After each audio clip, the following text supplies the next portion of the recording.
اعوذ باللہ من الشیطان الرجیم بسم اللہ الرحمن الرحیم الذین آتیناہم الکتاب یعرفونہ کما یعرفون ابناءہم، جن لوگوں کو ہم نے کتاب دی یعنی تورات اور انجیل کے جو صحیح ماننے والے ہیں، یہ نکتہ یہاں نوٹ کر لیجئے، تورات اور انجیل کے ماننے والوں میں سے غلط کاروں کے لیے مجہول کا صیغہ آتا ہے، اوتوا الکتاب، جنہیں کتاب دی گئی تھی، اور جو ان میں سے ٹھیک تھے، صحیح رخ پر تھے، ان کے لیے معروف کا صیغہ ہوتا ہے جنہیں کتاب ہم نے دی تھی۔ یہ انداز جو ہے معروف اور مجہول کا، یہ آپ دیکھیں گے کہ فرق ہوگا، جہاں ان کی کسی غلط بات کا تذکرہ ہوگا الذین اوتوا الکتاب، اور جہاں اچھی بات کا تو وہاں یہ کہ جو آتیناہم الکتاب، الذین آتیناہم الکتاب یعرفونہ کما یعرفون ابناءہم، وہ ایسے ہی پہچانتے ہیں اس کو۔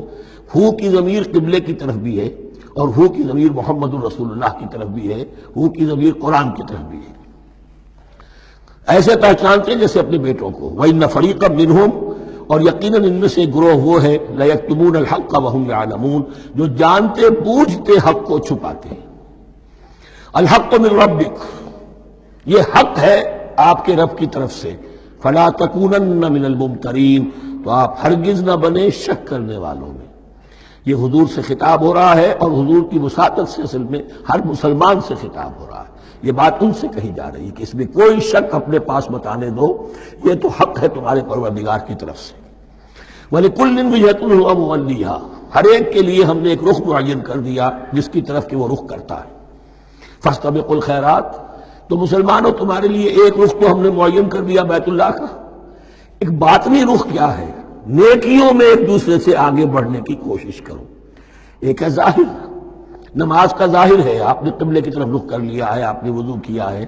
ایک نماز کا باطن ہے، خشوع ہے، خضوع ہے، حضور قلب حاصل ہے، رقت ہے، معلوم ہے کس کے سامنے حاضری ہے۔ اسی طریقے سے قبلہ ایک تو یہ ہے جو کہ کعبہ ہے، بیت اللہ، ایک یہ فاستبقوا الخیرات، تم ہر نیکی کے اندر ایک دوسرے سے آگے بڑھنے کی کوشش کرو۔ اینما تکونوا یأتی بکم اللہ جمیعا، جہاں کہیں بھی ہوگے اللہ تم سب کو لے آئے گا، جمع کر دے گا۔ ان اللہ علی کل شیء قدیر، یقینا اللہ تعالی ہر چیز پر قادر ہے۔ ومن حیث خرجت فول وجهک شطر المسجد الحرام، اور جدھر سے بھی آپ کا نکلنا ہو، کہیں سفر کریں، کہیں بھی جائیں، تو آپ اپنا رخ پھیر دیجئے مسجد حرام کی طرف۔ وَإِنَّهُ لَلْحَقُّ مِن رَبِّكَ، اور یہ یقیناً حق ہے آپ کے رب کی طرف سے۔ وَمَا اللَّهُ بِغَافِلٍ عَمَّا تَعْمَلُونَ، اور اللہ غافل نہیں اس سے جو تم کر رہے ہو۔ یہاں بظاہر جو ہے کلام حضور سے ہے، اصل میں مسلمانوں سے خطاب ہے بواسطہ محمد صلی اللہ علیہ وسلم۔ وَمِنْ حَيْثُ خَرَجْتَ فَوَلِّ وَجْهَكَ شَطْرَ الْمَسْجِدِ الْحَرَامِ وَحَيْثُ مَا كُنْتُمْ فَوَلُّوا وُجُوهَكُمْ شَطْرَهُ، اور دیکھو جہاں بھی تم نکلو اپنا رخ کرو مسجد حرام کی طرف۔ امریکہ میں جاؤ تب بھی رخ ہوگا مسجد حرام کی طرف، روس میں جاؤ رخ تمہارا ہوگا مسجد حرام کی طرف۔ وَحَيْثُ مَا كُنْتُمْ، اور اے مسلمانوں جہاں کہیں بھی تم ہو، فَوَلُّوا وُجُوهَكُمْ شَطْرَهُ، تو اپنے چہروں کو پھیر دو اسی کے رخ پر۔ لِأَلَّا يَكُونَ لِلنَّاسِ عَلَيْكُمْ حُجَّةٌ، تاکہ نہ رہے لوگوں کے پاس تمہارے خلاف کوئی دلیل۔ اب اس بات کو سمجھ لیجئے کہ چونکہ تورات میں لکھا ہوا تھا کہ نبی آخر الزمان کا قبلہ کعبہ ہوگا، اگر حضور یہ قبلہ اختیار نہ کرتے تو علماء یہود حجت قائم کرتے مسلمانوں پر کہ دیکھو تورات میں تو یہ لکھا ہے اور انہوں نے وہ اختیار نہیں کیا۔ تو یہ گویا کہ ان کے اوپر اتمام حجت بھی ہو رہا ہے اور قطع عذر بھی ہو رہا ہے، ان کی حجت کی جڑ بھی کٹ رہی ہے۔ الا الذین ظلموا منہم، سوائے ان میں سے ان کے جو ظالم ہیں، اعتراض کرنے کے لیے لاکھ انہوں نے پھر بھی ہیلے بہانے بنائی لینے ہیں۔ فلا تخشوہم، تو اے مسلمانوں ان سے نہ ڈرو، واخشونی، مجھ سے ڈرو۔ وَلِأُتِمَّ نِعْمَتِي عَلَيْكُمْ، اور یہ جو تحویل قبلہ ہوئی ہے اور محمد الرسول اللہ صلی اللہ علیہ وسلم کی بعثت کی بنیاد پر ایک نئی امت کو شکل دی جا رہی ہے، اور اسے اب امامت الناس سے سرفراز کیا جا رہا ہے، وراثت ابراہیمی اب اسے منتقل ہو گئی ہے۔ یہ اس لیے ہے وَلِأُتِمَّ نِعْمَتِي عَلَيْكُمْ، اپنی نعمت میں تم پر اس کا اتمام فرما دوں، مکمل کر دوں، وَلَعَلَّكُمْ تَهْتَدُونَ، اور تاکہ تم ہدایت یافتہ بن جاؤ۔ کما ارسلنا فیکم رسولا، جیسے کہ ہم نے بھیج دیا ہے تم میں ایک رسول۔ اب یہ دعا ابراہیم و اسماعیل یاد کر لیجئے، ربنا وبعث فیہم رسولا منہم یتلو علیہم آیاتک ویعلمہم الکتاب والحکمۃ ویزکیہم۔ اب گویا کہ وہاں تو دعا تھی، اور یہ 3000 سال کے بعد اس دعا کا ظہور ہو رہا ہے بعثت محمدی کی شکل میں۔ کما ارسلنا فیکم رسولا منکم، جیسے کہ ہم نے بھیج دیا ہے تم میں رسول اپنا تم ہی میں سے، یتلو علیکم آیاتنا، وہ تلاوت کرتا ہے تم پر ہماری آیات، ویزکیکم، تمہیں پاک کرتا ہے، تزکیہ کرتا ہے تمہارا، وَيُعَلِّمُكُمُ الْكِتَابَ وَالْحِکْمَةَ، اور تمہیں تعلیم دیتا ہے کتاب و حکمت کی، وَيُعَلِّمُكُم مَّا لَمْ تَكُونُوا تَعْلَمُونَ، اور تمہیں تعلیم دے رہا ہے ان چیزوں کی جو تمہیں معلوم نہیں تھی۔ یہاں ایک نقطہ بڑا اہم ہے، حضرت ابراہیم اور اسماعیل کی دعا میں جو ترتیب تھی یہاں اللہ نے اس کو بدل دیا ہے۔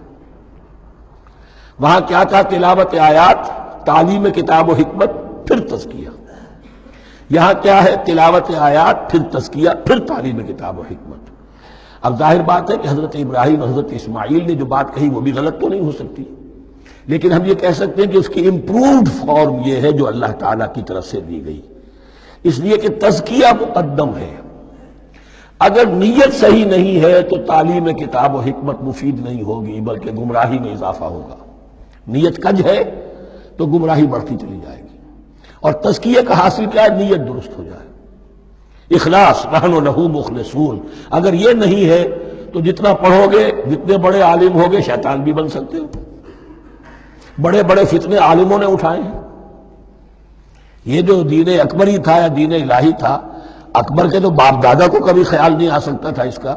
یہ پٹی پڑھانے والے کون تھے؟ ابو الفضل اور فیضی جیسے علماء، بہت بڑے علماء۔ اسی طرح غلام احمد قادیانی، اس کو اصل میں جو بھی پٹیاں پڑھائی ہیں وہ تو پڑھائی حکیم نور الدین نے، جو بہت بڑا عالم تھا، اہل حدیث عالم تھا۔